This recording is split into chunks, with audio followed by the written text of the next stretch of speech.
This is Guardian Radio, your station for up-to-the-minute news and intelligent, interactive, and engaging conversations. 96.9 FM. The views and opinions of the hosts and guests are their own and do not necessarily reflect the views of the management and staff of Guardian Radio. You're listening to Talking Heads with Naughty and Mary Jane. Only on Guardian Radio, 96.9 FM. Kane is in the building. Talking Heads with Naughty and MJ is brought to you by Burger King, Fine Threads, John's Department Store, KFC, Muff the World, Nassau Cruise Port, Naughty Johnny's, Percy's Island Gyros.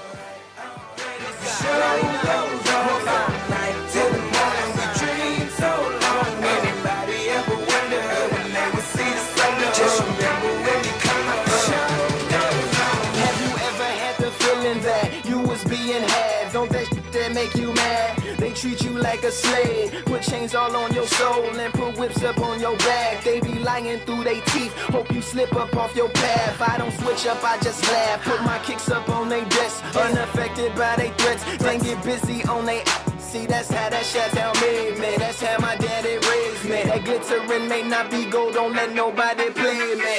If you are my homeboy, you never have to pay me. Go on and put your hands up, when times is hard you stand up. LUP the man, cause a brand that the fans trust. So even if they ban us, they'll never slow my plans up. Already the show goes on all night till the morning we dream so long. Anybody ever wonder when they would see the sun? Just remember when it come up. The show goes on all right. Already the show goes on all night till the morning we dream so long. Anybody ever wonder when they would see the sun? Just remember when it come up. The show goes on. One in the air for the people. You've got it locked and loaded to the Monday, July 13th edition of Talking Heads. Naughty and MJ and the company right up until 6 p.m. on this Monday edition.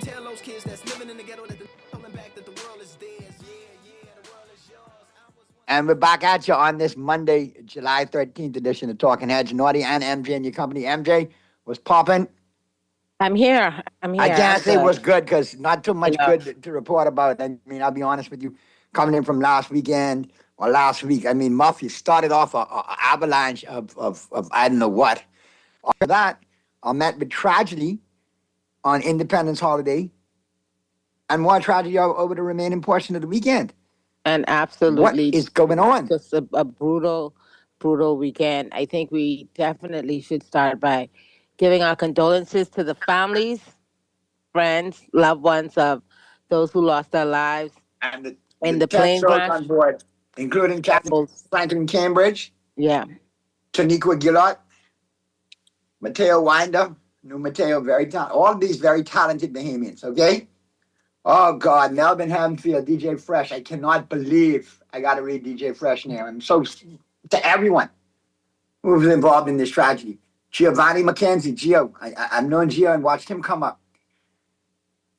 Quentin Myers, Macaro Road, Rashad Storr, Shadi, Travis Johnson, and Nicholas Oliver Jr. To all 10 souls lost on board. Our thoughts and prayers go out to your family, to your friends, to your colleagues, to your bandmates. It is such a tragedy. And obviously we have to mourn MJ, and we have to comfort those families and pray for their comfort and for their healing, because it is a blow, an unexpected blow. Yeah. But we also have to answer questions so these kind of tragedies can be eliminated for future reference. Yeah, this is quite a blow, quite a blow to the country. It was so sudden and shocking. And then, we had for a moment hope that there would be one survivor, Macaro Roll, and then we later learned that he too had passed away from his injury. So it's a lot that we as a country, as a community, had to reckon with. I just want to interject, though. I do want to commend all the workers that went down there. Yes. At the rescue site and all. That's not an easy thing. But listen, I want to tip my hat to Kelson Fowler We stayed at the side of plane crash victim Macaro Road, covering his entire burned body. We closed Yeah. off the block, praying with him, which is so important, and contacting the victim's loved ones by cell phone. They waited in the bushes near the smoldering crash site for help. I mean, that must be something that nobody really wants to go through, but if they have to go through it, they're there. And, you know, I'll be honest with you, Kelsey. And he did it. He did it. He Kiss my stayed hat with to him you, for brother. 2 hours. Yeah, no, absolutely. You know, that must, like you said, that must have been a very difficult thing to do. I cannot even begin to imagine what that feels like, you know, having to experience that. But yes, he did a stellar job, and we do tip our hat to him for being able to do that for his friend, to be there for him one last time, you know? Uh, it's so many elements to this, so many layers to this onion. And obviously you want to deal with the sympathetic nature of it because people have lost their families. You know what I mean? Yeah, And that's nobody the wants most to seem important part. insensitive. But we have to ask at some point the who, the what, the why, the when. You know what I mean? What happened? How did it happen? Why did it happen? Well, How yeah, could I we mean, avoid it? I think right now, you know, you don't want to speculate because we do have this. We did get a statement from the Ministry of Transport, you know, that they're the ministry that the Aviation Accident and Investigation Authority falls under. And they did give a prompt response after the accident, after the plane crash, that they will be and were, according to the Commissioner of Police, on the scene, you know, quickly in Bahamian terms and investigating. So we do want to give them an opportunity to go through the process, to do all due diligence, and to let us know exactly, you know, what happened. Because even though we are at a place where all of our attention and all of our sympathy should be focused on the families and, of course, the loved ones of those that we lost, we still have planes in the air, right? We still have, you know, institutions with oversight and authority, and we have to be sure. And this is for every passenger that's boarding a flight right now, that's going on a flight this evening, tomorrow morning. We have to know that our institutions are strong and that they're going to respond quickly to incidences like this, just to shore up and make sure that everything that should be happening is happening. Because yes, I heard someone say earlier, accidents will happen. Accidents will happen, but Accidents can also preventable, be prevented and avoided. but prevent to happen. And I think that's an important distinction that we should always keep in mind. So if there are any outstanding issues, I expect our institutions to respond with the level of urgency. You know, Martin Luther King Jr. used to talk about the fierce urgency of now. I expect them to employ that because when it comes to aviation, the room for error is quite, the margin is quite to expect them to do and be sure that, you know, that is functioning properly, that they have sufficiently done, and that they, you know, continue to perform in a way that gives the Bahamian public confidence when we get on an airplane that, you know, all of the I's have been dotted and the T's have been crossed. And when you look at it, I mean, there are several ministries and authorities that are involved in making this travel, and they're all intertwined. And it could have a domino effect if something were to go haywire. So obviously, we do need and I do need the correct analogy for this because I don't, you know, you got the AAIA, you got CAB, so on and so forth. So I think CAB falls under the Ministry of Aviation. Right, and and that would be CAB would be Civil Aviation Authority Bahamas, correct. Now And then there's the Aviation Accident, and that's the AAIA, which falls under the Ministry of Transport, from what I understand. And remember, the Director General of the Civil Aviation Authority in the Bahamas is Ms. Chiquita Johnson. Right. And then obviously, the top aviation leader in the Bahamas is Dr. Kenneth Roma, who serves as the Director of Aviation and Deputy Director General in the Ministry of Tourism, Investments in Aviation. Yeah, All right, I'm sure we'll hear a lot more from those, from, you know, the respected officials in the various authorities over the next few days. AAIA is Mr. Kendall Dorset. Yeah, we should hear from all of them over the next few days. You know, Obviously, I don't expect for them to come today with answers to the whole entire scenario, but we need no. a statement saying that we are going to get light to the end of this tunnel. You can follow us. It's going to be in the front pages. It's not going to dip to the back pages. And we're going to put in place from this tragedy, we're going to use this to prevent future tragedies from happening. Where possible. No, Correct. absolutely. And you just have to look at the way that they respond to aviation accidents in other parts of the world. There is, And of there are course, protocols in other parts of the world that are severely lacking out of here. All right, that we've course heard. the deference, the deference and what they're going through. So you may see a situation where, as we're seeing now, we have some names out there, but I don't know if they've been officially released yet. We understand that. But you also see a quick mobilization, right? You see a quick mobilization, quick evaluations. I suspect and would hope that things are being done right as we speak to ensure that something like this, like I said, where preventable, never happens again. You will have accidents, but the ones that we can, Avoid. foresee and the ones that we can avoid, those And, are and if definitely there's safety need to be measures the and focus. protocols, that we say, oh man, I already included that. No, dot your I's, cross your T's. One area that I do think deserves some attention as well was the response on Noble, as that young man was staying with his friend. I mean, 2 hours is a very long time Long when you time. have Critical an care. aviation incident, and that's something, of course, that needs to be fixed as well, right? We've seen these emergencies, the large scale emergencies, right? Even if you look to last week when we were talking about the fire in Bimini, where the response and the ability of the responders to do what is necessary seems to be hampered because of either logistics or things missing.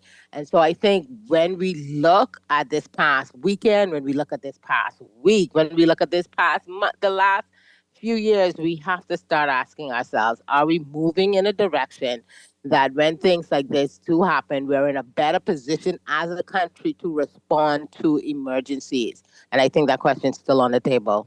Let's get to the phone lines. We got some calls. Talking Heads. Hi, how y'all doing today? Good afternoon. Good afternoon. Let me turn on my radio for a minute. Someone jumped in my vehicle just jumped out of my vehicle a few minutes, but normally my radio is always on. And they changed the radio station, and right now I next time they get your car right in the back of the neck, on slap them in the back of the neck and change your channel. Wow. And I heard Cassie's thoughts for something very interesting just now. He said, when your leaders don't listen to God, the people suffer. And he said, count how much tragedies we have had for the past, since the election to now, where people are. And that's a serious statement right there. Because he said, progress, even our leaders was chanting progress straight through. What happens when your leaders are progressing you in the wrong direction? And that's all I have to say. Thank you. I think the second question is a more legitimate question. I can't, it's not a comfortable thing to kind of pontificate on to whether, without like full evidence, whether or not they believe in God or whether or not this has a supernatural aspect to it. I'm just not comfortable going. Not comfortable going there, but I understand. A lot of Britons are comfortable going there, though. Let me get to the I've seen the stuff online. I've seen it. This is a text that says, "Not an MJ. This is from Randy Butler on Friday. How many more accidents and deaths? The recommendations are there for a reason. More regulation doesn't make you safe. You need quality management systems. There are telltale signs when these are warning signs. You don't wait until people die before starting to pay attention. People are dying all over the place in preventable incidents. These are catastrophic system failures." And that, I think, is a valuable valid point. Valuable perspective, because that's the thing, right? We cannot control everything. There will be just what we may call like freak accidents, freak incidents where things go awry and you wonder, why did that happen? But for the things that we can prevent, right? It is incumbent upon the persons entrusted to prevent these kinds of incidences to do their jobs. And I don't think that it's an unfair thing to ask them to kind of get on top of it. I was reading an article in one of the dailies that talked about, just myriad instances where maybe a closer eye should have been paid to some of these airlines. Don't know if that's happened. I hope that's one of the questions that's answered when we eventually do get answers. But yeah, we have to, the things that we can control, we have to control. And I don't think that it's unfair to say to our leaders, we expect better, we expect more due diligence, we expect more work. Things you have oversight over, do your job. MJ, that's a lot of wishful thinking. Enjoy listening to you every day, but I am still waiting to hear from the election day crash. All we can do is speculate. I'm not expecting anything different with this. This is very interesting because, people will speculate. We did have a crash on election day. Then we were told that there was going to be an investigation, kind of. Then we had the minister who was asked about a particular crash, and then it seemed to be, run away from that question. But that's not what we need from our leaders. We don't need people running away or walking away from uncomfortable questions. We need to figure out how best to shore up our systems, shore up our institutions, so that we could, avoid future tragedies. Naughty and MJ, I don't understand why more pressure has not been applied to this company. From October 2023, the Aircraft Accident Investigation Authority said yesterday it is investigating an incident in which the aircraft passenger door of a Flamingo Air flight opened in flight. We remember that incident. Good afternoon, Naughty and MJ. I wonder if JoBeth Kobe Davis had done her job, had not been so dismissive to the reporter asking about the last plane crash, if she had to provide details about checks that were being done on all airlines, given reports neither the pilot nor the plane were licensed for flight. If this flight could have been avoided, it should have been. Yeah, well, again, we don't have the details on this particular and there are a lot of details that you can't find out because there's such a, for lack of a better word, a lot of rogue operators out there. You can't really find out who is who and what is what, and that's crazy. That's also an issue, but again, that's something that, the relevant authorities should be looking at. Like today, I would imagine there would be a flurry of work to make sure everybody is, in possession of the documents that they should have, that the inspections are done, that the spot checks are, I think they call them ramp checks, that the ramp checks are done. Like we really need to work harder. You can't just say, oh, things are getting better, oh, we're doing that, because in not executing, that's where we see the problems arise. A lot of people could talk a good game. It's in the details, it's in the follow through. If you don't follow through, that's going to be a problem. Lack of consistency in business is always a problem. Listen, if you know that every day you got to check the back door, you got to check the front door, the side door, the luggage, the weight, then do it. Don't take a day off. It could be a deadly, costly mistake. One thing I do. Go ahead. Good afternoon, Naughty and MJ. Is there any truth to Pineapple Air not flying anymore? Now, I haven't heard any reports that Pineapple Air is not flying. I know Flamingo Air has been grounded. Right, and they don't want us to draw an adverse conclusion because they have been grounded. As for Pineapple Air, I haven't heard much about that. But I think that's why it's important that you quickly get answers, because then people are going to start speculating. People are going to form opinions around things that may not be, may not be the case at all. So, yeah, I think that's why it's important. And I expect to hear, like, later today, tomorrow, follow-up. This can't be something where it's just, okay, they're investigating. Because an investigation, continued updates until an official statement is made. Yeah, an investigation, and that's being handled by the Ministry of Transport. That's happening on one side of it. But we can't wait 6 months before we start asking, like, the tough questions and start, making sure that certain things are done on civil aviation side, But I follow the recommendations in the report from the last Flamingo airplane crash. There's nothing new to discover. And I hear him. He's an expert in the industry. And so that's also a question. Are there recommendations sitting on the table that have not been followed through? And if not, why not? Remember, Naughty and MJ, remember in September 2025 when the whole country was up in arms because a lady in Long Island had to be taken for attention on the back of a truck. The PM said we must guarantee equity. It should not matter if you're in Nassau, Inagua, Exuma, or Cat Island. Every Bahamian deserves the same chance at care. Yeah, and that goes back to the first responders, and, the logistics. We know we have logistics problems. We're an archipelagic nation. We don't seem to have nearly as many resources as we could actually use. Sometimes we have distant settlements. We get all of that. But, I mean, 2 hours, I don't think that's No. acceptable. No. Good afternoon, Naughty and MJ. They will begin to do something when the U.S. issues a ban on their citizens taking any Bahamian-managed flights. Ouch. The system is not just broken, it's actively breaking down in real time. This isn't spiritual. This is the result of lack of preventative maintenance. Carelessness and incompetence can be mistaken for evil sometimes. I mean, that's what I often say. I don't put anything to malice that could easily be explained by incompetence, because I think that's the more prevalent human condition, which is that we just don't do some things that we ought to be doing. This is, I mean, you should be able to expect certain protocols when you pay your money for a flight. Yeah. There are standards that we expect when we use foreign entities. There should be standards that we expect when we use our entities. Yeah, and like I said, everywhere else around the world, this kind of an incident would give us an immediate and strong response. I'll double check it. My Naughty and MJ Pineapple Air is no longer flying, unrelated to the July 10th crash. Okay, we'll check on that. I haven't heard that, but we can check on it. Good afternoon, MJ and Naughty. General aviation section is just like the other business. Those who are law-abiding and those who are hackers. All right, I guess it's time to take a break. Yep. He's playing the bad, so we'll get to the break.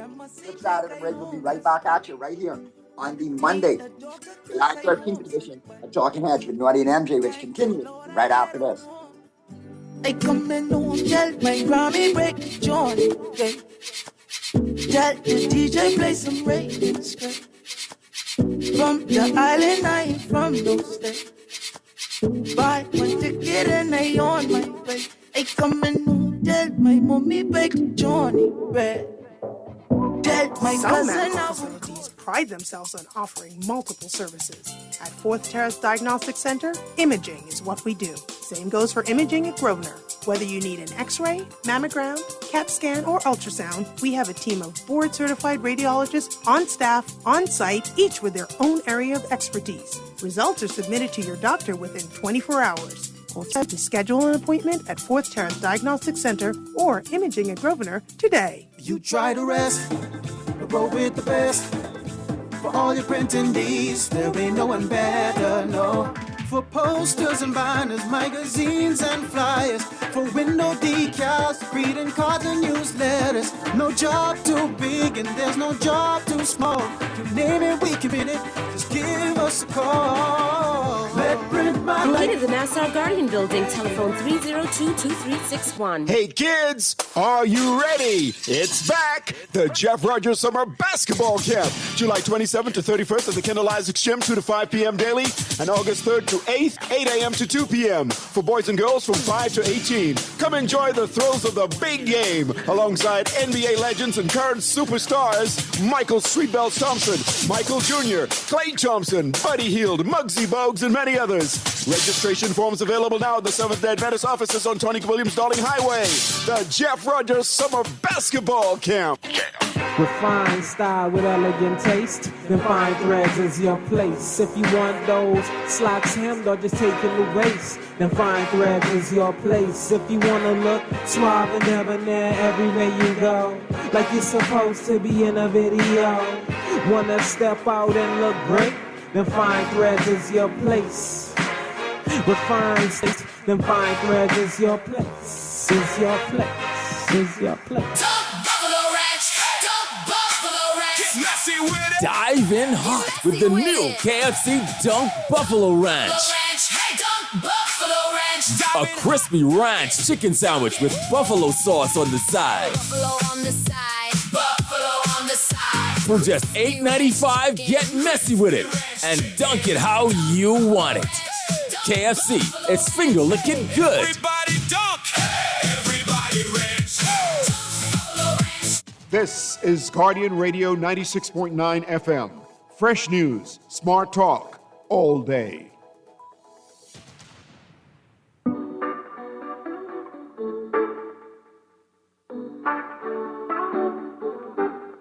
It's like, oh, like home. Place like home. There ain't no place like home. I stand, tell me pack my clothes, them by. Trump, them must see, think I homeless, by. Need a doctor, cause I homesick, by. Thank the Lord I get home. I come in home, tell my Grammy break Johnny, okay.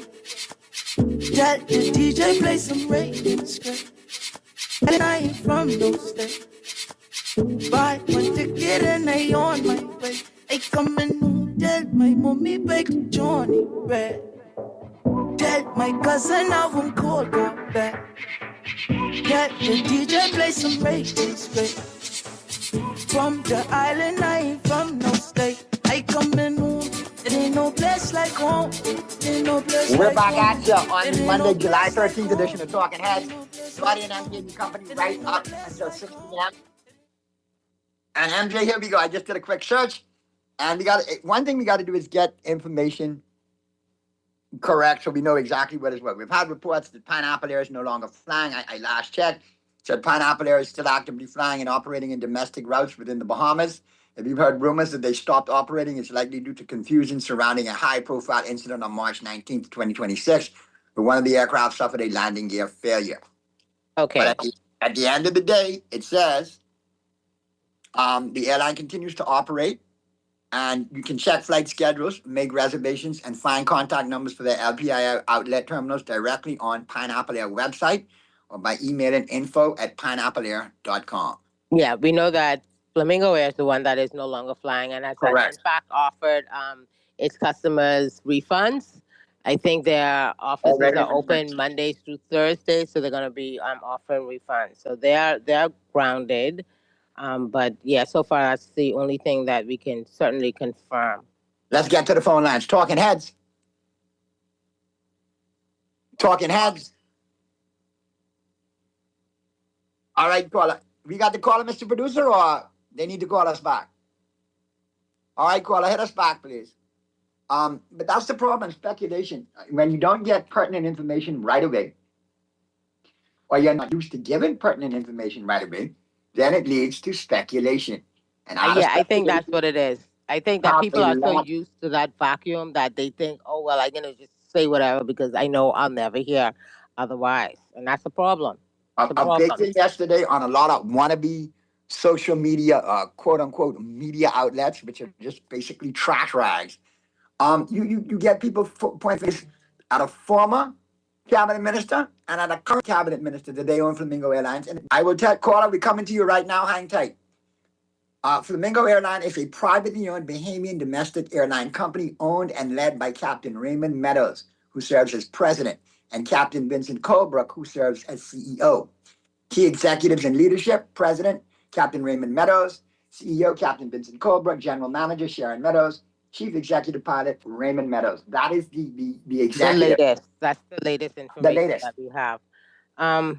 So adding anybody who you want to throw in there does not make it the case. But let's get to the call real quick, and then we got some more questions. Talking Heads. Hey, what's up, Naughty and MJ? Hey, good afternoon. All right, man. I haven't called for a while, man. But listen, man. What's great going show on again. with you? You all right? You good? Yeah, I haven't heard from you. You good? Yeah, man. I good, man. I good. We got to make sure to check on all our listeners, brother. We got to check on all our listeners. But Naughty, I'll preface my statement by saying this, right? I'm proud to be a Bahamian, you know? Yeah. I drive a taxi in the world as far as I'm concerned, right? You absolutely do. I love the Bahamas, but I don't like this heat. The older you get, the worse it be, right? But I'll say this, right, Naughty, MJ, right? As a Bahamian, I look at the Bahamas, right? And if we were an 8-cylinder car, we're not operating on all cylinders. I mean, to be honest, I can't find one government ministry, right, that operate on 8 cylinders. I can't name one because you look at the guy who got shot. The gentleman got shot the other day, Mr. Mark C. Right? Another tragedy too. The gentleman was on bail. I mean, how could you be on bail and you be by the man house? I mean, isn't there some specifications? You shouldn't be tampering with witnesses. you understand what I'm saying? Yeah. Something is wrong. See, I don't know if we need more, if we need more training in government or in the whole sector, work sector. But something is definitely wrong, man. I mean, the Flamingo Airline tragedy. I had a fellow taxi driver. His son was a pilot, right? So they're distraught right now, right? And I think that action was quite to see what the what the maintenance records say. And that should be made public because people need to know what's going on. You know what I mean? Yeah, no, I agree. But I'll say this, right? The technocrats in these ministries, they need to do their jobs. I know there's political pressure from everywhere, right? But people need to do their jobs. If people can do their jobs, I think the bomb must be a much better place. But people just aren't doing their jobs. And like I always say, caller, it's too much all buck up go, and that's what happens. Thank you, caller. I think he raised, some good points. Good points. That is one of the questions that, and like I said, the investigation is one part. We're going to let that play out. That's on the Ministry of Transport. But as far as Ministry of Aviation, that is something that does have to be made public. All of the maintenance, the maintenance records, whether or not there's been any sort of like comprehensive operational as well as safety audit by the Civil Aviation Authority. How many of those have been done in the past 24 months? Were there any deficiencies identified? Was there any corrective action recommended? And did that happen? Was there follow through? So these are questions that we can ask aviation now while Ministry of Transport continues their due diligence into the actual crash. Accident. Correct. Let's get back to the phone lines. Talking heads. Hey, I'm Jake. Hey, what's going on, bro? Afternoon. Hey, you good? I ain't heard from you in a minute either. You good? You all right? What's going on? I said, I ain't heard from you in a minute either. I want to make sure all our callers good, man. You good? You man, all is well, man. All is well, man. Yeah. That was a sad thing for my boy, Muff. But, still hurting my heart. Yeah, man. That's a sad thing. But I calling in on the boxing, the boxing place that they built, the government built. Right. I found out that they leasing it out to foreign entities. When you have persons like Philip Pratt here and other boxers here, summertime now, all these little boys in the road doing a bunch of foolishness. Understand? They could have been in the boxing arena trying to do that, whatever they got going on in their life in the boxing ring. You know what I mean?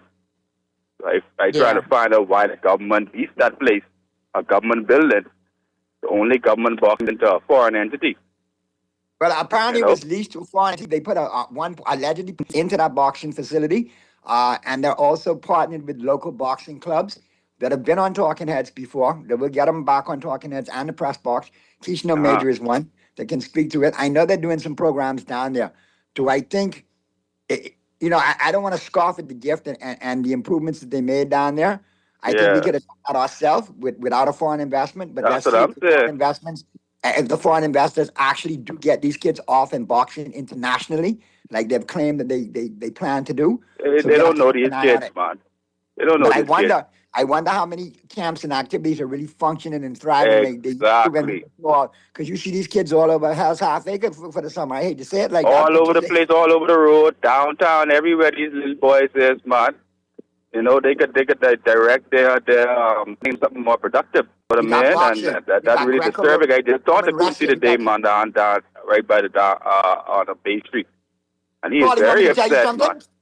The day that we could get properly instructed and properly coached Pop Warner football at an early level here, and instituted into the high schools, that will serve as a conduit for plenty young men getting scholarships, so on and so forth.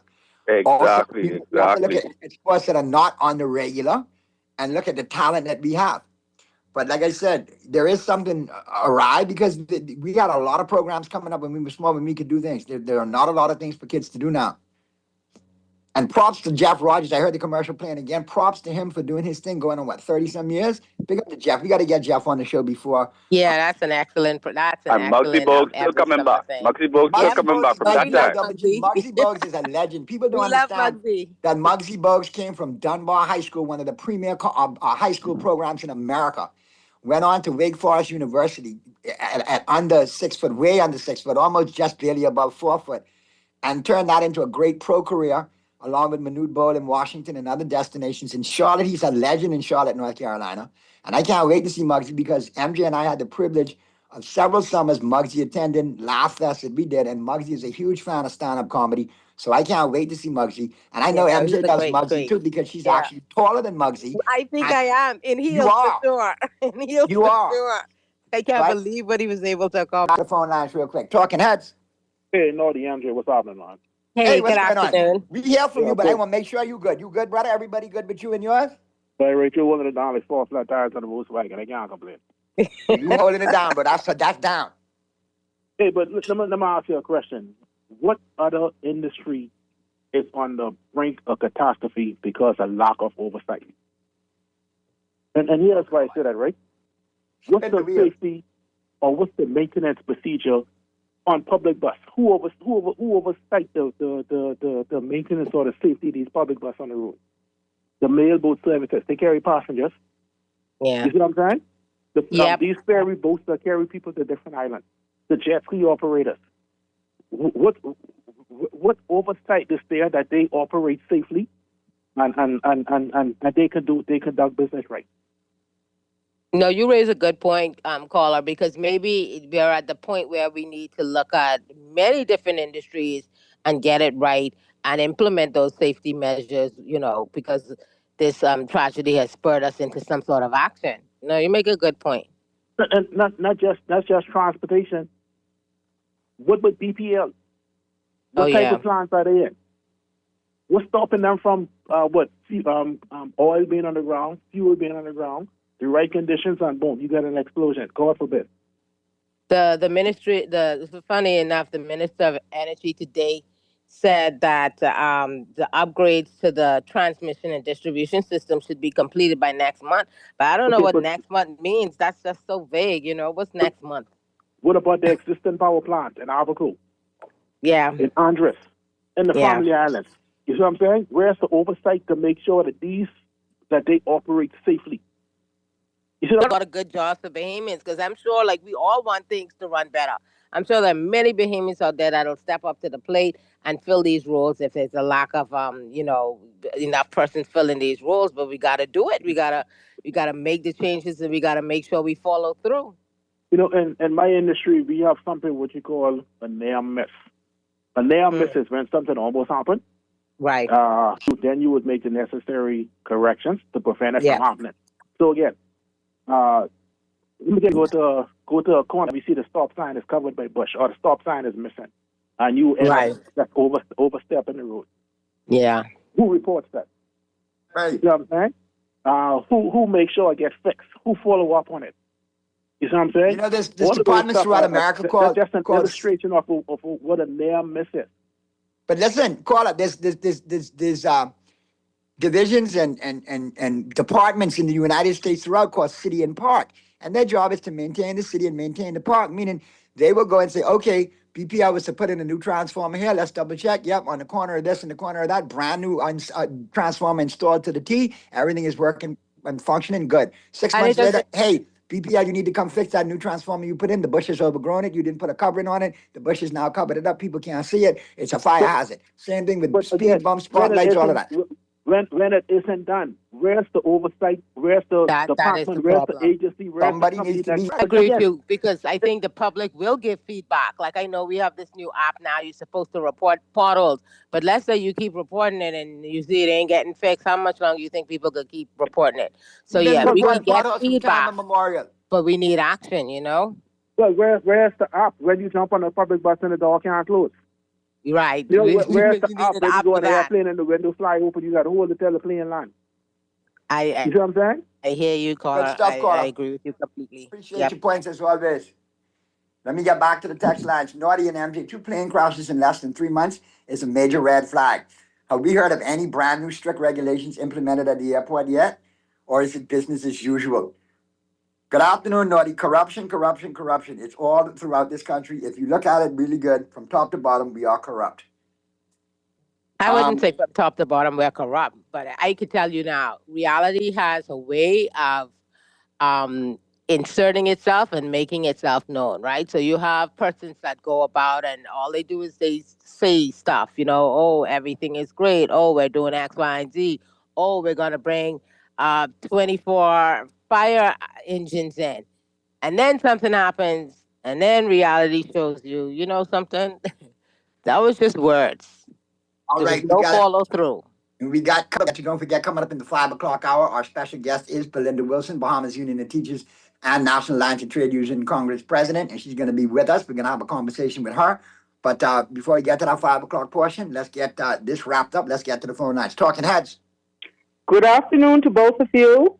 Good afternoon. Good afternoon. How are you? I too would like to offer heartfelt condolences to all of those who are bereaved.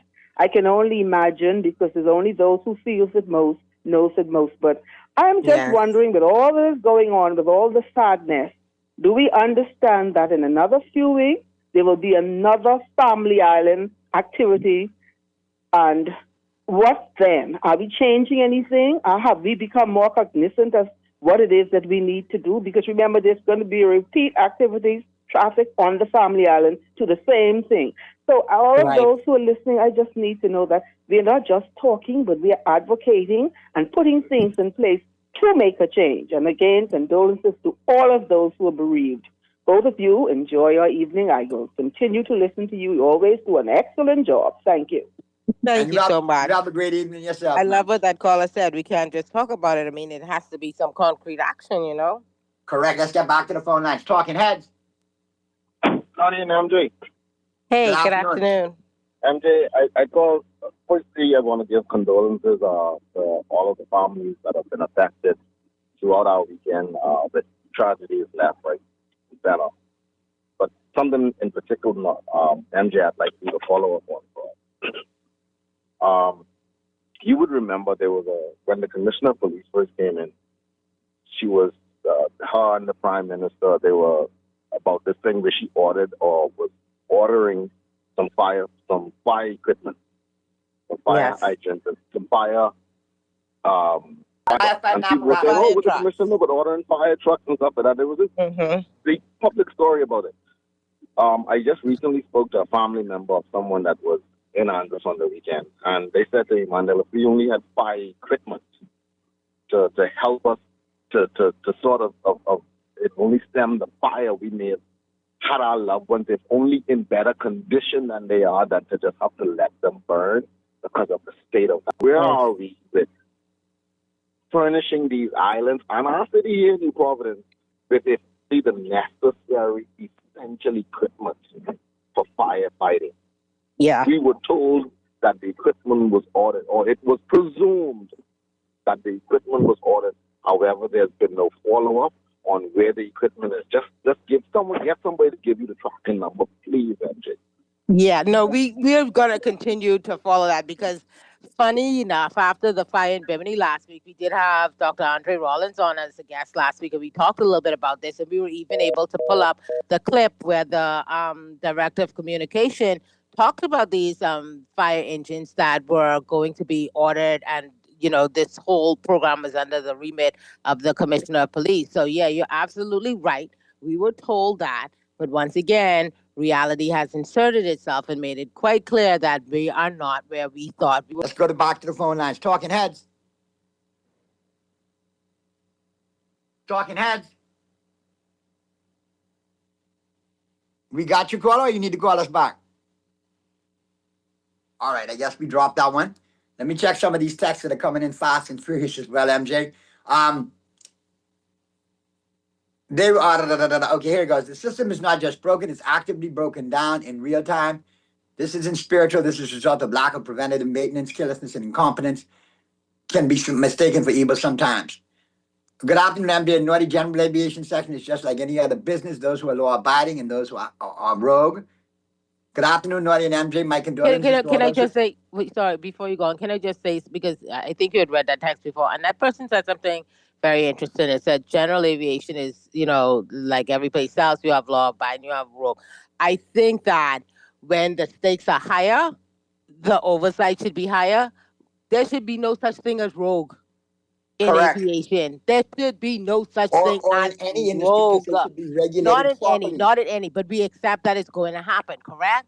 Correct. But when the stakes are higher, the bar is also higher. And that shouldn't be happening. It's not like for national security purposes, an airport and all airports aren't supposed to be things that are subject to oversight. So yeah, you may have a rogue person gender on the beach, for example. That's one thing. A rogue operation out of an airport? Are we serious? Can't be. Good afternoon, Naughty and MJ. My condolences to all those who lost their life in the plane crash. May their souls rest in peace. Off topic, BPL has done it again. The power went off in the south shortly before 2 today, and it is still off. This is in progress. This is in progression. This is regression. Good day, Naughty and MJ. Praying for all the families who lost their loved ones. Does this nothing burger government really care? Who gives school kids a breakfast break? The PM? Healthcare, education, immigration, and national security is hot topics because nobody knows who is in the country, much less who on these flights. No more groundbreaking. We getting our cars destroyed by enough potholes. Let real men run this country. God is not pleased. Good evening, Naughty and MJ. Caught the tail end of the conversation. What happened to Muff? We sadly lost Muff to a massive heart attack early last week, and we're still going through throes of mourning Muff on top of all of this. Yeah, I'm still down. Thanks for inquiring. Naughty and MJ, I don't mean to sound insensitive, but it seems as if all the ministries under JoBeth Colby Davis are falling apart. Naughty, you may be right. She may have the nanny touch. I think the last caller who asked where we at with equipping our islands, we spent $140 million on parks and beaches, so we will progress with more. Anyway, I think I want to say get to the break. Deepest condolences to the families and the loved ones and the friends of those that we lost. May their souls rest in peace. We're going to get to the break. Flip side of the break, the news is coming up. Right out of the news, we'll be into the 5 o'clock hour with our special guest, Belinda Wilson. And we'll be talking Teachers Union, and we'll be talking potential new teachers in from Ghana, as well as some other situations going on there. So keep it right where you got it. The fully loaded 13th edition of Naughty and MJ continues right after this. From the island, I ain't from no state. I come in home. It ain't no place like home. It ain't no place like home. It ain't no place like home. It ain't no place like home. It ain't no place like home. It ain't no place like home. It ain't no place like home. It ain't no place like home. They must see think I swipe. Oh, they must see think I swipe. So don't treat me like no refugee. Thank the Lord I get a warm. I come in home. Don't treat me like no alien. Just to make your country great again. My passport say Bahamian. And I brought away from John Shoes and Accessories is your one-stop shop for all your footwear needs. You will find what you're looking for among the growing collection of classic and trendy styles with new arrivals every week. John's covers the whole family and has great prices, helpful and friendly customer service. Your experience shopping with us will be time well spent. Shop with us online at www.johnshoes.com. John's also now carries small home appliances. So come on into John's, located on Rosetta Street in Palmdale and Carmichael Road West. John's, we put fashion at your feet. We're gonna give you a check every week for a year. Percy's pension plan, island game, keep you winning. Percy's pension plan, dream big, we will pension plan, island game, we got you. Percy's pension plan, from the friends you can trust. If winning is a must, go play the game you know, cause your best chance is with us. The most trustworthy name is Percy's Island Game. So put 20 on your account and ride this easy train at Percy's Island Game. No budget for a vacation this summer? No worries. We got you. Guardian Radio 96.9 will fly you and a guest to South Florida for a vacation of a lifetime. Our sweet summer escape gets you round-trip tickets on Bahamas Air. $1,000 spending cash, thanks to Percy's Island Games. Brand new luggage from Brass and Leather. 4 days and 3 nights at the beautiful Holiday Inn Express Plantation. Free car rental from Hertz, too. All you need is your passport. We got you covered. Enter now for the Guardian Radio 96.9 Sweet Summer Escape. Fill out the form in today's Nassau Guardian and follow us on all social media platforms. Remember, you must be 18 or older to enter. Entry deadline August 12th, drawing August 14th. Taxes not included and certain restrictions apply.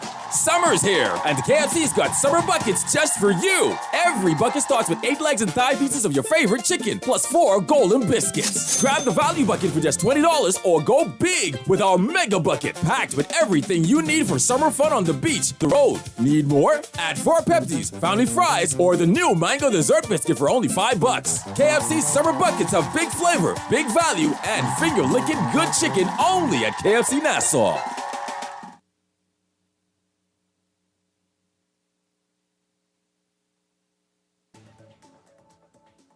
This is Guardian Radio, your station for up-to-the-minute news and intelligent, interactive, and engaging conversations. 96.9 FM. You're listening to Talking Heads with Naughty and Mary Jane. Only on Guardian Radio, 96.9 FM.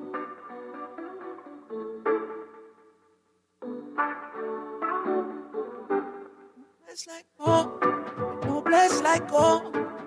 Bless like gold, there ain't no bless like gold. I stand, tell me back my clothes, them by. Trump, them must see, think I homeless, but need a doctor cause I homesick, but thank the Lord I get home.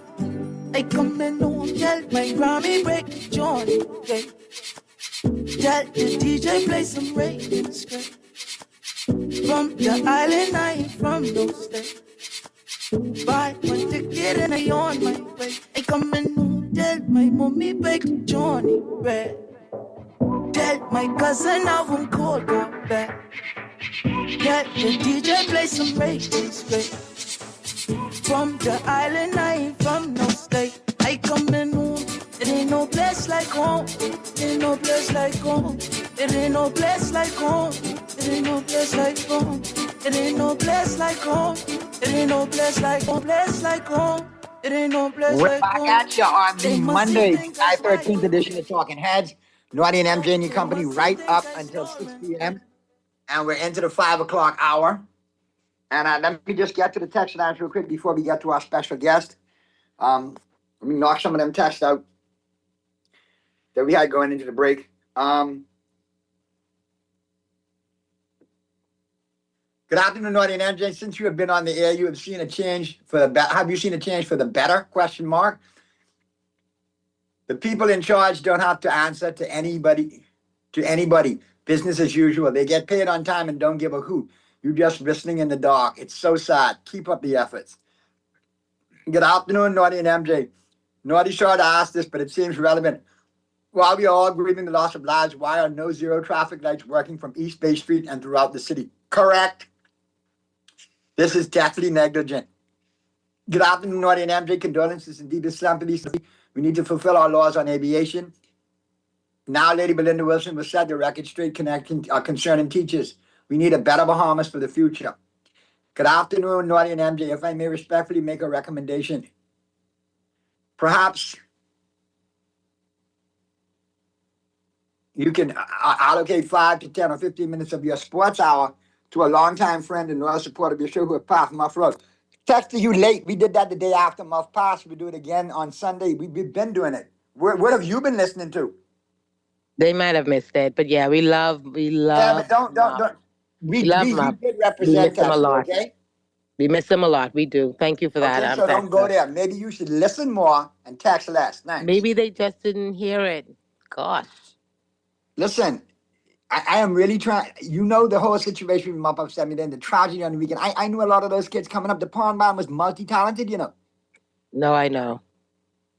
That's the thing, too. We just lost a lot of behavioral 16-year-old talent. young man, Mr. Oliver Jr., who passed on that flight, too. My thoughts and prayers go out to his parents, too. Yeah.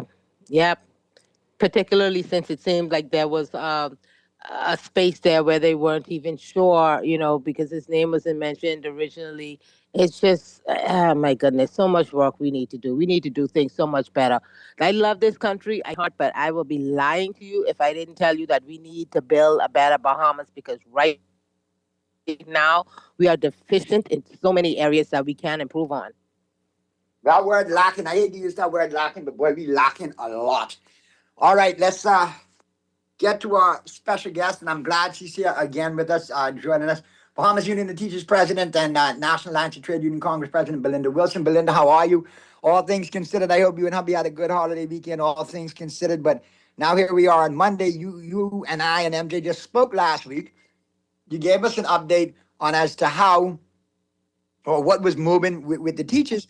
And now here comes Monday. We hear headlines of possible thousands of teachers being brought in from Ghana. Well, 300. Oh, 300. Sorry, 300. I misspoke, 300. Yeah, I want to say good afternoon to Naughty, to you, and to MJ. But I want to start off before I go on to the to speak about the teachers. I really want to give sympathy. I did it before for the 5 young persons who died on Shirley Street. But sympathy to the families of the loved ones of the 10 persons who died in the plane crash. And it's touching the teaching family, school family, because this Oliver is a student. Yeah. And 2 of our teachers are touched. So Gio's sister is a teacher, and Quentin Myers' aunt is a teacher. Oh, wow. And Gio is also a member of my church family, Revolution Church. So Pastor Aquino Moncur, and on behalf of all of our members and officers and the band, members in the choir, and everyone from Revolution Church, and by extension, the Bahamas Union of Teachers, we really want to give sympathy to those families and let them know that they're out of time. Yes, yes. That is so true. Yeah, but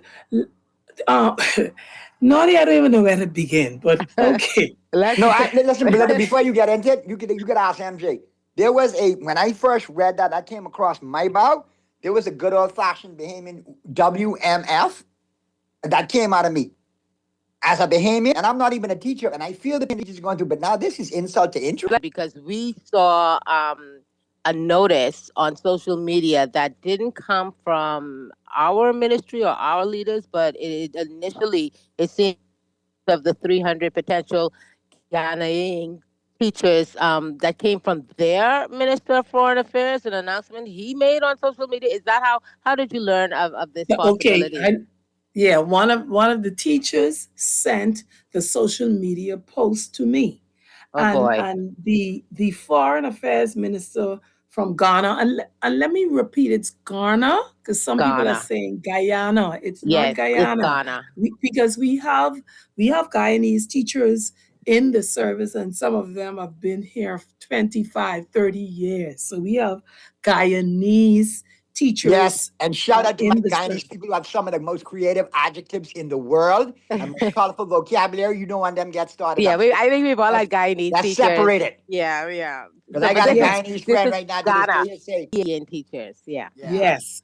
So they want to fire up the Guyanese today. Because the Guyanese, when they remove the blade from the sheath in their boot, they cannot return it until they draw blood. Okay. And our Jamaican and Cuban teachers too. So we say thank you to all of them. We appreciate the work that they have done. Please allow me, Belinda. Lot of mercy and cogelo suave. Yes. So thank you, teachers. But the Foreign Affairs Minister from Ghana, Samuel Okujator Ablakwa is his name. And someone sent me the post. And when I saw it, I was eating my Sunday dinner. It's like, okay, like what next? Because we had a meeting with the new Minister of Education a few weeks back. Teacher recruitment was a part of our discussions on how teacher recruitment can be done in a more efficient and effective manner. We did not address any teachers other than those that we were speaking about from Cuba who are here, and we wanted to ensure that they will return for August 2026. But when I hear Ranger, who is making the big announcement, it really that struck me as well. That was strange to have such a important announcement come from a minister of another country. What are we doing? It is also my understanding that persons in the Ministry of Education had no knowledge of this. And I can say to you that I sent a note prior to coming on air to the permanent secretary asking him for the relevant information pertaining to the recruitment of the teachers from Ghana. I note that the minister, I saw he's reaching out to me. I've not responded to him as yet, but I will respond to him later this evening when I come off of the show, because we definitely have to have a heart-to-heart discussion about this. See, because for us, let's be clear. Because and let me say this, I hate to get into the political discussion and argument, but I want to ask. There's a PLP person who WhatsApped me yesterday, and we were going back and forth. I hope he's listening, because I told him that he's a paid political troll. I told him that he has blind allegiance, and since he's paid, he can't think. He has a brain, but he can't think. So I hope he's listening. I'm going to try my best to be as clear and succinct as I can. The first thing I want to say is, yes, the Bahamas Union of Teachers, and me in particular, for the last 20 years, we've been saying we have a teacher. So when Minister Chester Cooper said it, I said, okay, he's not only saying it in the quiet or the closed doors, he's actually articulating it out in the open. Right. He said 300. Okay, where he got 300 from, I don't know. I was going to ask you, but do you agree that the number is 300? I can't agree that the number is. I cannot agree that the number is 300. Absence of subjects. Right. With schools, whether the schools are New Providence, Grand Bahama, the Family Islands, what grade levels you're speaking about. See, because when you staff schools, you have to look at the timetable. You have to look at how many students are in the population of the school. So you have, and then you have to ensure that you have sufficient teachers to cover 20 periods, high school, 20 periods, to ensure that X amount of students are covered. So I don't know where he got the number 300 from. But again, an announcement is coming from a foreign minister and in a social media post. Yeah, Not even in an official letterhead. Agreed that is most unusual. Did the ministry, anyone reach out to you before to a particular agreement that was in place? No, but I'm saying to you, the ministry personnel did not know about it until it hit the media and I was responding. They don't know. So it seems to me as though around the table with a drink in Independence celebration, because the gentleman said he was at the 53rd Independence celebration. So while you drinking, you discussing that you're going to bring 300. Yeah, he said that on the margin. I mean, Gabriel and Larry was at the Independence celebration. That don't mean much. I noticed that the Minister Cooper, in his response, he did not acknowledge that 300 figure specifically in that an agreement was made for that amount. He also mentioned some other countries. So I'm not quite sure exactly where we are with this and how accurate this is, you know? But in the absence of the documentation, I have to, from our government and our Ministry of Education, I got to go by what Mr. Ablakwa said and stated. Yeah. And typed, because he was in the meeting with the Prime Minister and the Minister of Education, with a Prime Minister, a Minister of Education, without your technical officers from your ministry who are able to give an input. I know that. When you talk, go ahead. Go ahead. You talk about 300. That's exorbitant. It's a lot. That's exorbitant. We may need 300 teachers, but we don't need 300 teachers from Ghana or from any particular country. We have a 20 actually a 22-year memorandum of understanding with Cuba. And we've been having 40 teachers from Cuba come, 50 teachers come. They stay their stint of 2 to 3 years, they return. So even with the teachers from Cuba and with the agreement that the Bahamas Union of Teachers has had for many years standing, if the government is going to recruit teachers and they're making a trip for the recruitment, the Bahamas Union of Teachers, we have sent our an executive of our committee, and they are an observer in the room, in the setting, in the interview. Yeah. So This then keeps, one second. This keeps getting better and better and better. I want to ask you this, Belinda. I know that we do have a teacher shortage. The number is being debated. I mean, it's up for debate. But I know that we have Bahamian teachers that can fill some of these vacancies.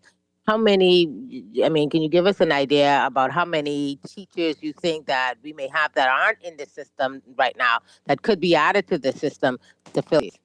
Okay, the director of education called me maybe about 2 weeks ago, and she asked me about our retirees. We have a vibrant retirees club, the BUT.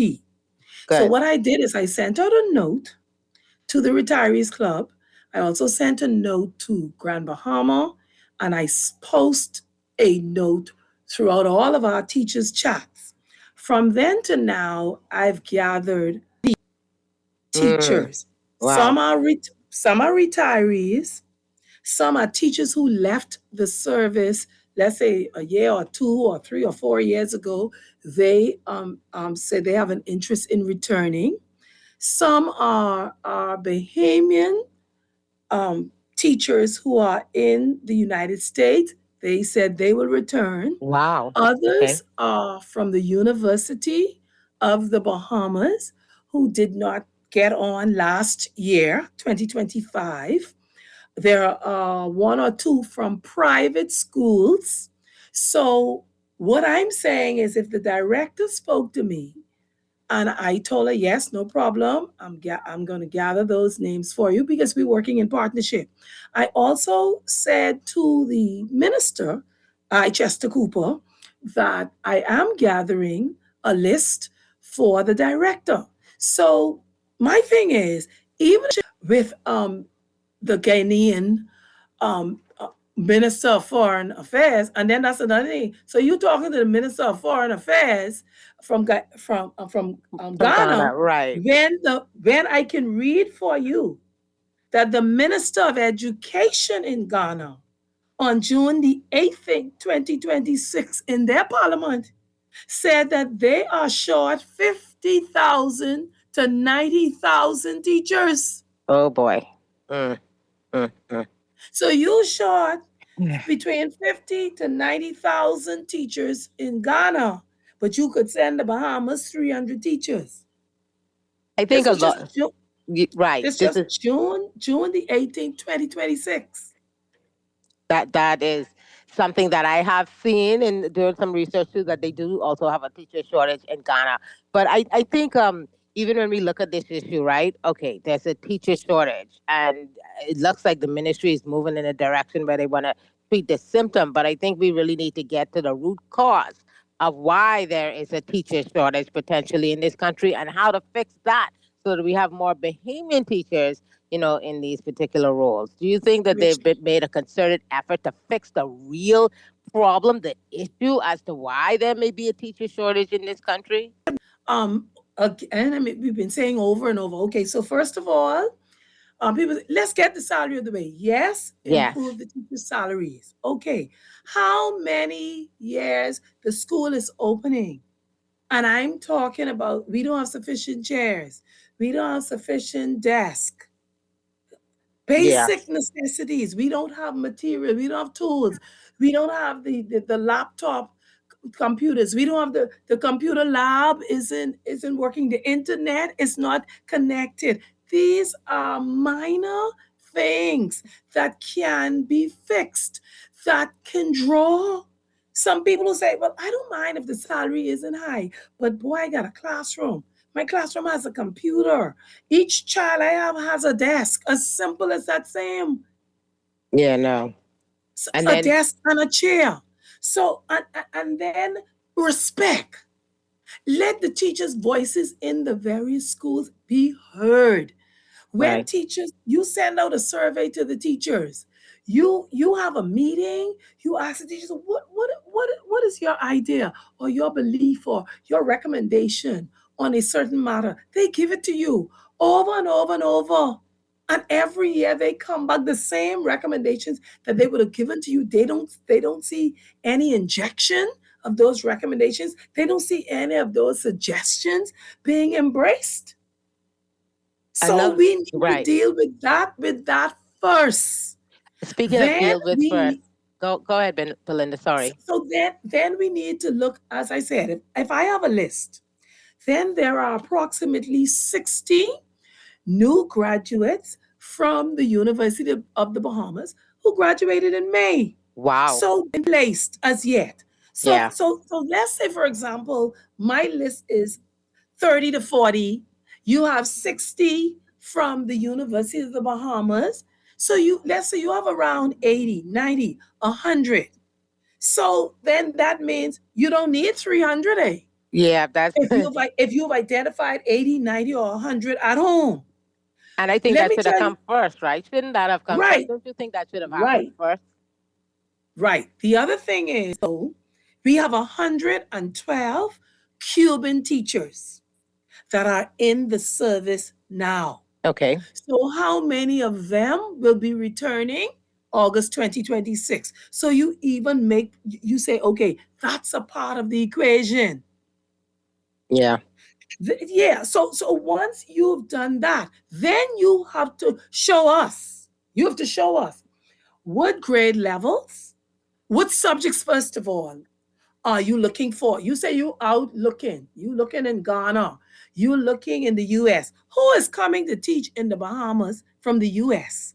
when the U.S. salaries begin around 65 to 70,000? Who is coming here to work from the UK when their salaries are pegged around that same amount? Who coming here to work? Who coming to leave a $60, $70, $80,000 job to come to the Bahamas for $25,200, and then, oh child, we give you an increment and it's set it up to 26,400, and then we give you another increment the next couple of years and it take it to 27,300. Who's coming to the Bahamas to teach for $30,000 when they're making $1,000 at home? Please tell me who. Very few people. Yeah. So when you said that you're going to Ghana to get these teachers, we want to know. Inquiring minds want to know what subjects are they going to teach, what age level, where you're going to be posting them. We want to know who's vetting them, because let me tell you something.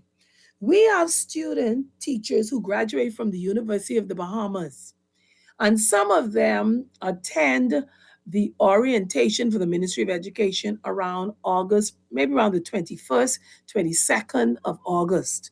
Some of them are not posted until October, November, December, the next year, January or February. And my calls to education, my calls to the public service, why aren't these persons posted as yet? Ms. Wilson, we're waiting for them to be vetted.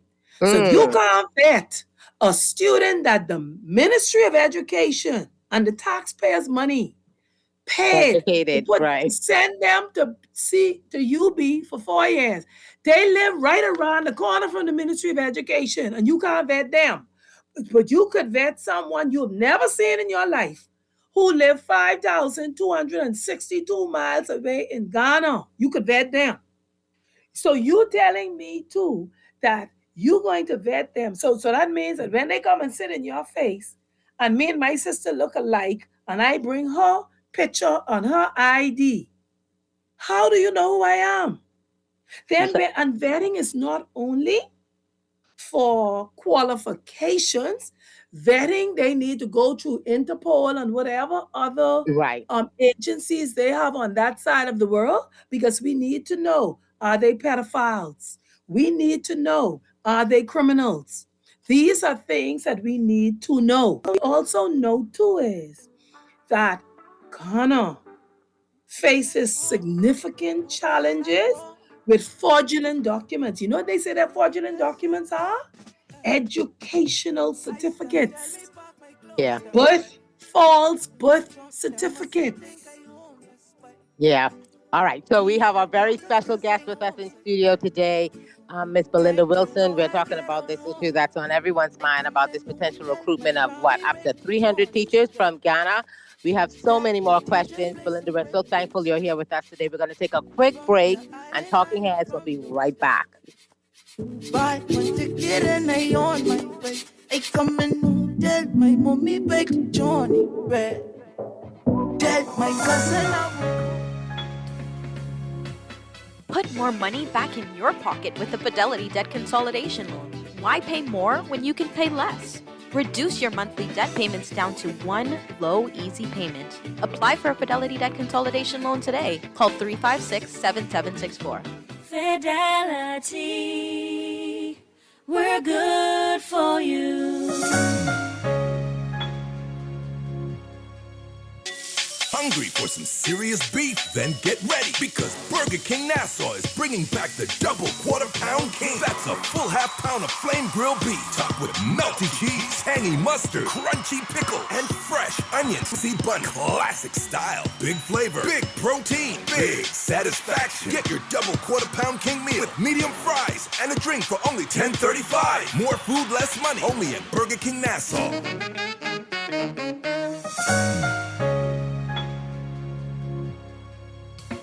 Struggling to find your financial rhythm? Make that move to Fidelity and let us help you orchestrate your financial goals into perfect harmony with free financial coaching sessions. Make that move today. Call 356. We're good for you. Going through tires faster than a hot knife through butter. One wheel going left, one wheel going right, while the car trying to go down the road straight. Chief, you need to go into Muffler World and get your wheels aligned. Muffler World will set you on the straight and narrow in no time with computerized wheel alignment. And since the car is up already on the rack, take them one-tread tires off and get some new ones. Muffler World on Mackey Street got that computerized wheel alignment and brand new tires. We're gonna give you a check every week for a year. Percy's Pension Plan, Island Game, keep you winning. Percy's Pension Plan, dream big, we will help you live it. Percy's Pension Plan, Island Game, we got you. Percy's Pension Plan, from the friends you can trust. If winning is a must, go play the game you know, cause your best chance is with us. The most trustworthy name is Percy's Island Game. So put 20 on your account and ride this easy train at Percy's Island Game. This is Guardian Radio 96.9 FM. Fresh news, smart talk, all day.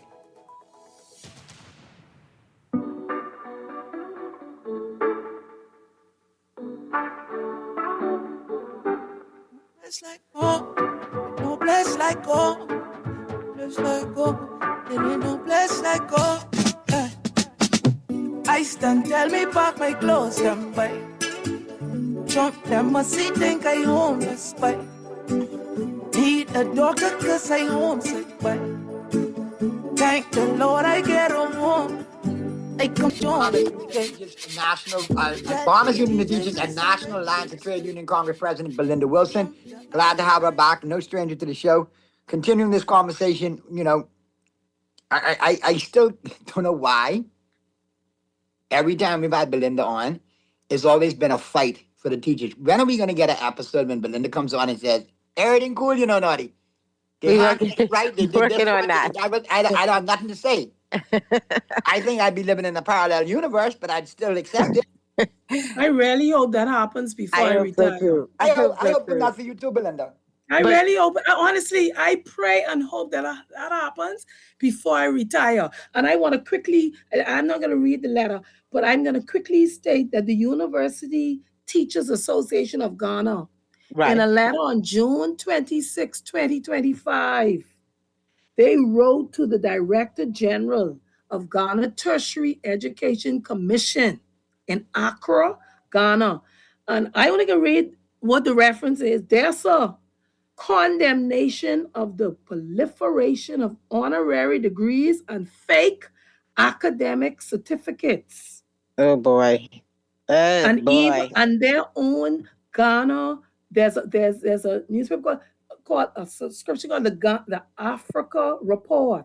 Fake diplomas. Ghana faces an epidemic of academic fraud. And guess what it says though? Ghana's political elite are routinely using fake academic credentials to secure prestigious positions and social status. I think this ties into what you said, Belinda, about the vetting. We do know that in his a statement that was released, the Minister of Education, Mr. Cooper, talked about this rigorous vetting and education. We're talking identity verification. We're talking verifying their degrees. We're talking about their licenses. We're talking about whether or not there was any, disciplinary history. We're talking about criminal background checks. We're talking about child safeguarding clearance. We're talking about their employment history, reference checks, medical screening, immigration and work permit eligibility, English language competence, wherever that's necessary. And also the orientation to our Bahamian curriculum. I mean, when is that going to happen? How is that going to happen? Not only our Bahamian curriculum, but our Bahamian culture. And I'm not casting any aspersions, but I have to say what the facts are. 1 out of 5 Ghanaian women are married before the age of 18. 3% are married before the age of 15. So if I'm coming from a culture where an under 18-year-old looks like an adult to me, I say no more.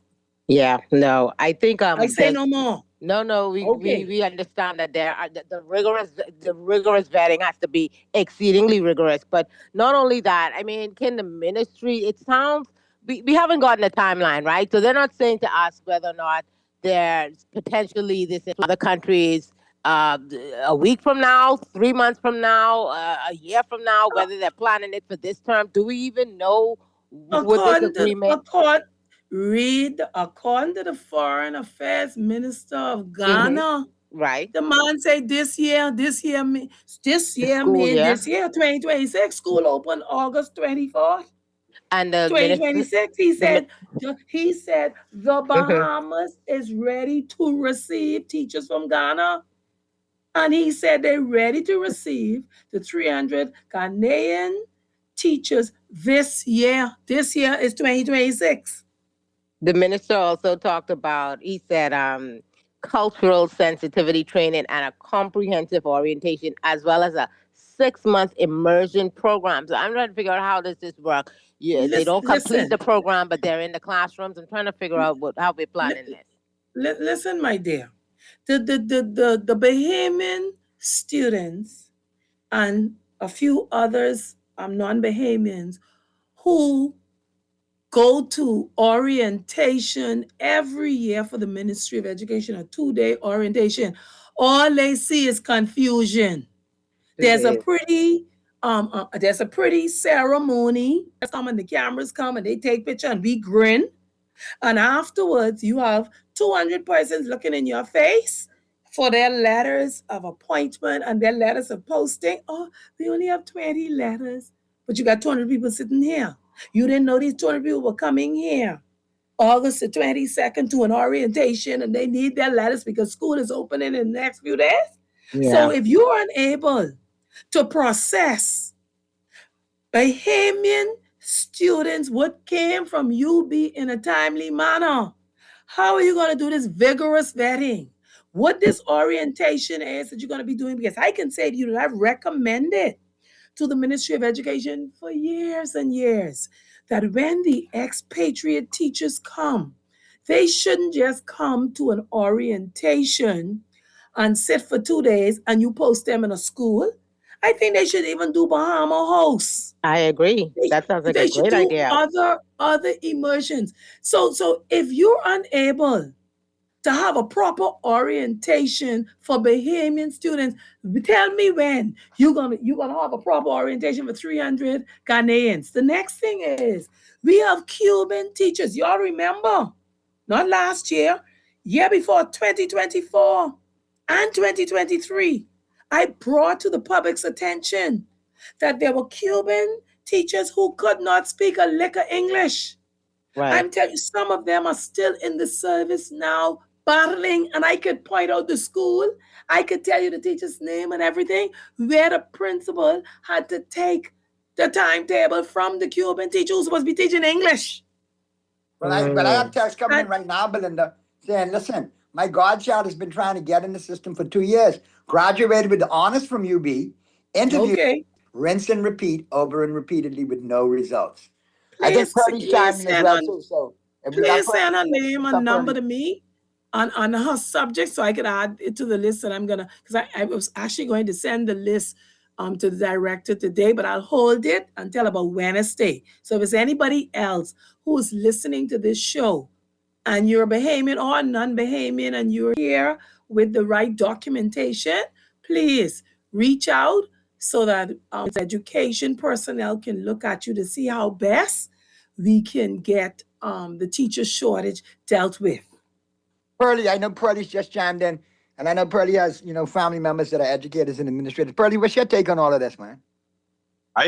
Listen, I never supported Belinda so much like I'm doing right now on this. I think it's a slap in the teacher's face. And I've been hearing her talk now more even is infuriating me even more about the way they're doing this. You have to hear it from a diplomat through social media, no real consultation, and that has been foolishness. A problem. There's been a problem for too long, and it has to fix. How can you do that? But you ain't come out to vote. Vote one other way. So probably progress. You get what you vote for. Ooh, I said that loud. I'm sorry. You did. There's That's also fine. The truth is the truth, and you just move on. I want to say a couple of things. Go Serious, ahead. what's factual before we. Okay. The other thing is, in Ghana, they have 1.2 million school-age children who are out of school. They have 20% of dropouts or they never enrolled. They have 71% who only complete primary school. They have 47% that complete lower secondary. That's what we call junior high. So that's grade 7 to 9. They have 35% that complete upper secondary. So so they have more challenges than what we have. Furthermore, their low learning outcomes. They say nearly 2/3 of their primary students lack basic math and reading proficiency. So are we just looking for quantity or are we looking for quality?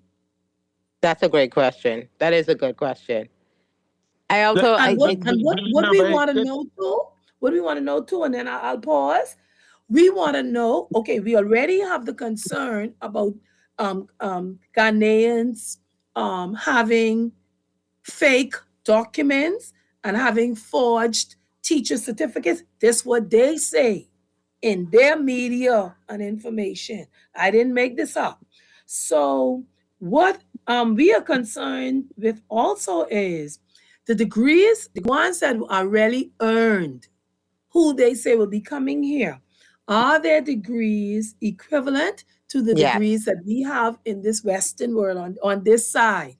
So even that vetting will take more time than a couple of weeks between now and August when school is supposed to open, because there has to be an equivalency. Someone has to assess those degrees. They have to look at those transcripts to see if we have test and measurement. So it's the test and measurement module that we have done at UB or the US colleges and universities or the colleges and universities in the UK and Canada. Are they equivalent to whatever it was that they may have done in Ghana or in other African states? So these are real questions. See, and you know what bothers me? And I keep saying this over and over. Oh, Belinda always rowing in the public. Okay, if you would engage me in private, in a meeting, not private, me and you, but the union, say, hey, my president, come, bring one or two of your officers. We have an idea. Let us sit and look at this idea and give us some recommendations. And we want to look at what you all give. We want to look at what we have. And let's come together with a document that we could go publicly together and say, boy, the union has worked with education. And this is what we came up with. And everybody's on board. Why is that so difficult to do? Belinda, real quick, Belinda. If you want Belinda to stop rowing, that's what you do. Belinda, real quick, Mr. Producer just hit me and said he is in on email where they can send that. He said that the numbers are surprising. Like the phones are blowing up. They want to get in contact with you. Let them send it right to my phone, 376-4002. Tell them send it by WhatsApp. Don't call. Send it by WhatsApp. I'll clear all the WhatsApps between now and midnight, and I'll respond to each of them. Repeat the number again for us, Belinda. I'll add them to the list, and I won't send the list until Wednesday. And the number again? 376-4002. No, I don't have no secretary answering that. That's me directly. That is the number you requested, text us. So please do your due diligence. Follow up with Ms. Wilson. Yeah, and go please from tell there. them to send their full name, whatever their degree is, and the subject that they teach on a telephone contact. They can put all that in one message and send it to me. So their full name, what the degree or subject is that they teach, on a phone contact. Super. It would have been great. Oh, sorry. Go ahead, Pearlie. Go ahead. How many teachers do you lose a year to private schools, to the private sector, just who stop teaching every year? Is there a big number of them? I would say we lose about 20 to 30 per year with resignations. But then when you talk about retirement, we would have between 45 and 60 retirements annually. Okay. Money, they don't like working in the public school sector. I'm trying to settle a little argument I had with somebody. Many of them have left for private schools. The private schools may not be paying them as much as public is, but then they have the pension plans, they have the insurance, they have smaller class sizes, they have parental involvement. You have a lot who also did human resource management. So if you see like a big hotel open or a big company, some insurance companies, hotels, we would lose them to them. One or two may have left and gone to the US or Canada. Yeah. Yeah. Then you have one or two who say, hey, I'm getting married and my husband is not from the Bahamas and I'm moving over there or whatever. All right, I got a couple of texts. Just one more quick question, Naughty, then I can shut them out. In listening to you, Belinda, from what I gather, my math, they probably, if they retaining the Cuban teachers, if they have the other 60 or so from UB and any other teachers, you probably would say you maybe fall short 100 teachers. I would say between maybe 100 to 130, but I don't want to get too technical as a teacher. No. I don't want to get too technical as a teacher, but I don't take the 300 on face value. Gotcha. That's okay. I need them to show me the timetables, the number of students in the classes. I need to see what subjects or electives are being offered in each school. And Miss Iris Pinder taught me how to staff a school. I'll be able to look at those numbers and say if you overstaff or understaff. And so I believe there's some challenges also in that area. So this is the question here. I hear the government talking about they're going to Guyana. Ghana. When I went to school, the foreign teachers we had were English, Canadian, and within the Caribbean, Jamaican, Trinidadians, Guyanese. Why are we not looking at, are these countries having that much of a shortage that we can't tap out of their resources to get teachers as opposed to getting 5,682 miles, you say, away? Well, actually, from the press release that was sent out from the ministry, they're saying that they're looking at Ghana, they're looking at the UK, they're looking at the US. I also understand, and I'm trying to get my hand on it. I understand that the government signed something called I think it's United Mobility Agreement, something to do with countries not taking like workers from each other. Right. Yeah. I try to get my hand on Yeah, a copy of that. if there's a shortage or something like that. Yeah, because what you do the- is you taking away from your Caribbean counterparts, and so you're making them short. So that could probably be the reasons why they're not going to Jamaica or Trinidad. Like, I mean, I had a Jamaican geography teacher, Jamaican English teachers. I'm just wondering if because of that they're not going out to Jamaica or say Trinidad. Okay, but Pearlie, I still won't go back to the Bahamas. Okay, we have a teachers cadet program. So I said to this minister and the last 5 ministers, let's expand that program. Let's identify those children early. Let's give them a full scholarship to UB, and let's give them a stipend, a monthly stipend. We have teachers in the service now. They are in the classrooms every day with the teachers.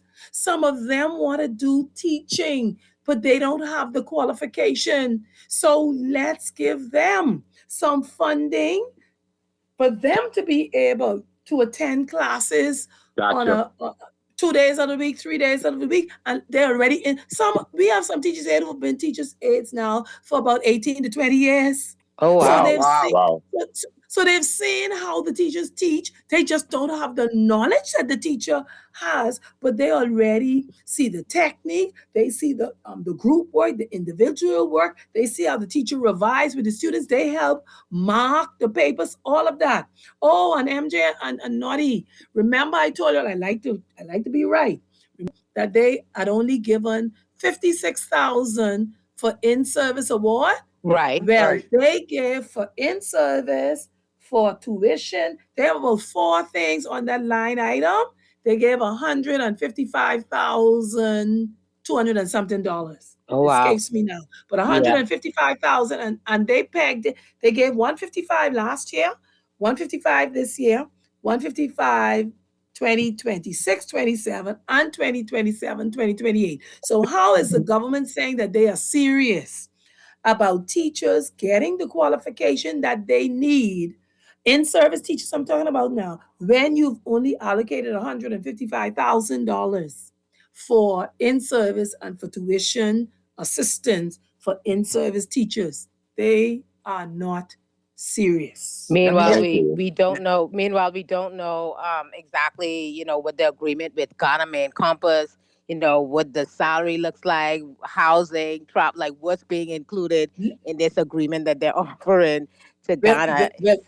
I'm going to say to you that they have to buy the round trip tickets for them and their families to come to the Bahamas. So you go and you calculate with the more the ticket times 300.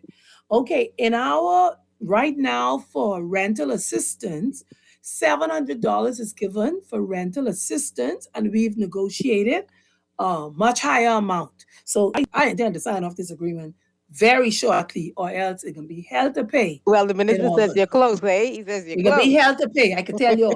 Okay. So let's just throw out a figure of $1,200 for the rent times 300. Okay, we have negotiated a geographical posting allowance. That allowance is for them to be able to get to put their vehicles and their personal items on the boat, for them to turn on their light, the water, the phone. That's $3,600. From the contracts that I've seen from expat teachers, if it's 2 years, but some of 1 year, very few, but 2 years and 3 year contracts, they get a 10% gratuity at the end of those contracts. And based on the policy, they can get up to 9 years contracts. So listen, so you could find millions of dollars to bring some people from another part of the world who we even ain't sure what their qualification is, what their English language proficiency is, how it is that they can assist us when their own educational system leaves a lot to be desired, but you don't even want to give an additional increment in a raise for teachers. Wow. It cannot be right. But payments first. Belinda, I want to thank you. I mean, I'm getting the sign from Mr. Producer. It's time to wrap. So I got the news coming up, but I do want to thank you for being so candid as always and being so available to Talking Heads and keeping the nation abreast as to what's going on with the teachers. Obviously, we got to keep an eye on it still because you haven't put pen to paper yet, so they need to do what they need to do before that pen goes to the paper. And I'm glad you brought us up to snuff as to the minute, correct? Thank you very much. Thank you so much. And tell us in full detail. Solidarity, teachers, solidarity forever. Yeah, and I agree. Bahamian educators should come first. Absolutely, in this country. I want to thank Belinda Wilson again, and obviously for everybody who called in and chimed in and texted in earlier on. We appreciate your contributions. For MJ, for Pearlie, this your boy Naughty. We will see you tomorrow right here on Talking Heads on Guardian Radio. Ciao, ciao. I come and tell my mommy back to Johnny Red. Tell my cousin now I'm cold back. We play some raging straight. From the island, I ain't from no state. I come in home. It ain't no place like home. It ain't no place like home. It ain't no place like home. It ain't no place like home.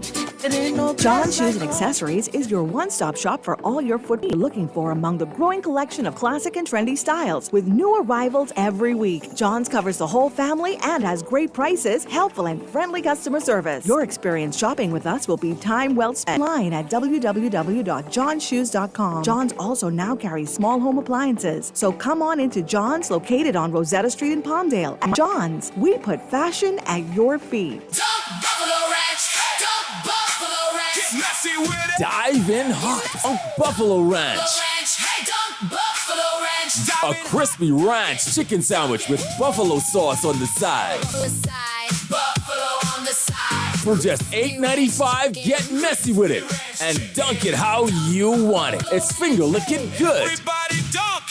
Everybody ranch. Hey kids, are you the Jeff Rogers Summer Basketball Camp? July 27th to 31st at the Kendall Isaacs Gym, 2 to 5 p.m. daily, and all p.m. for boys and girls from 5 to 18. Come enjoy the thrills of the big game alongside NBA legends and current super Sweet Bells Thompson, Michael Jr., Klay Thompson, Buddy Hield, Muggsy Bogues, and many others. Registration forms available now at the Seventh-day Adventist offices on Tony Williams Darling Highway. The Jeff Rogers Summer Basketball Camp. No budget for vacation this summer? No worries. We got you. Guardian Radio 96.9 will fly you and a guest to South Florida for a vacation of a lifetime. Our sweet summer escape gets you round-trip tickets on Bahamas Air. $1,000 spending cash, thanks to Percy's Island Games. Brand new luggage from Brass and Leather. 4 days and 3 nights at the beautiful Holiday Inn Express Plantation. Free car rental from Hertz, too. All you need is your passport. We got you covered. Guardian Radio 96.9 Sweet Summer Escape.